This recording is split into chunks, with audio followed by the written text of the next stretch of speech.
নারীদের শরীরে এমন কিছু স্পর্শকাতর স্থান আছে যেখানে স্পর্শ করলে বা আদর করলে উত্তেজনা বৃদ্ধি পায়।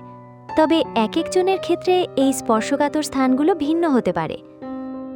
সাধারণ স্পর্শকাতর স্থান: ঘাড়ের পিছন দিক। ঘাড়ের পিছন দিক নারীদের জন্য অত্যন্ত স্পর্শকাতর একটি জায়গা। এখানে আলতো করে চুমু খাওয়া বা আঙ্গুলের স্পর্শে অনেক নারী দ্রুত উত্তেজিত হতে পারেন। কানের লতি: অনেকের জন্য কানের লতি একটি যৌন স্পর্শকাতর অংশ। এখানে আলতো স্পর্শ, আদর বা ছোট চুমু তাদের উত্তেজনা বাড়াতে সাহায্য করে। স্তন ও এর চারপাশ: নারীদের স্তন অত্যন্ত স্পর্শকাতর। ফোরপ্লে চলাকালীন স্তনে নিয়ন্ত্রিত স্পর্শ, আদর তাদের উত্তেজনাকে চরম পর্যায়ে পৌঁছে দিতে পারে। তবে শুরুতেই এই কৌশল প্রয়োগ না করে সঙ্গিনীর মন বোঝা জরুরি। স্তনের চারপাশ, বিশেষ করে কলার বোনের দিকেও অনেকে স্পর্শ পছন্দ করেন। কোমর এবং তার নিচের অংশ: কোমর এবং কোমরের নিচের অংশে স্পর্শ বা চুম্বন অনেক নারীকে যৌন মিলনের জন্য আগ্রহী করে তোলে। উরুর ভেতরের অংশ: উরুর ভেতরের অংশ স্পর্শ করলেও অনেক নারী উত্তেজনায় শিউরে ওঠেন।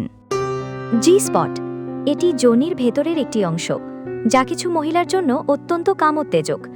যোনির শুরুর অংশ থেকে প্রায় 5 সেন্টিমিটার ভিতরে এর অবস্থান। জি স্পট ভালোভাবে উত্তেজিত হলে অনেকে তীব্র যৌন সুখ অনুভব করেন। ক্লাইটোরিস: এটি নারীদের প্রধান যৌন অঙ্গগুলির মধ্যে একটি এবং এটি প্রচণ্ড স্পর্শকাতর। সরাসরি বা পরোক্ষভাবে ক্লাইটোরিসে উত্তেজনা সৃষ্টি হলে যৌন উত্তেজনা দ্রুত বৃদ্ধি পায়।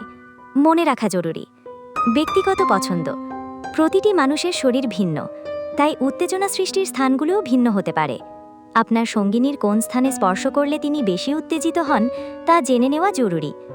যোগাযোগ: সঙ্গীর সাথে খোলামেলা কথা বলা এবং তার পছন্দ অপছন্দ বোঝা সুস্থ এবং আনন্দময় যৌনজীবনের জন্য খুবই গুরুত্বপূর্ণ। ধৈর্য: তাড়াহুড়ো না করে ধীরে ধীরে বিভিন্ন স্থানে স্পর্শ করে সঙ্গিনীর প্রতিক্রিয়া লক্ষ্য করুন। আপনার সঙ্গিনীর সাথে এই বিষয়ে খোলামেলা আলোচনা করলে আপনি তাদের ব্যক্তিগত পছন্দ সম্পর্কে আরও ভালোভাবে জানতে পারবেন।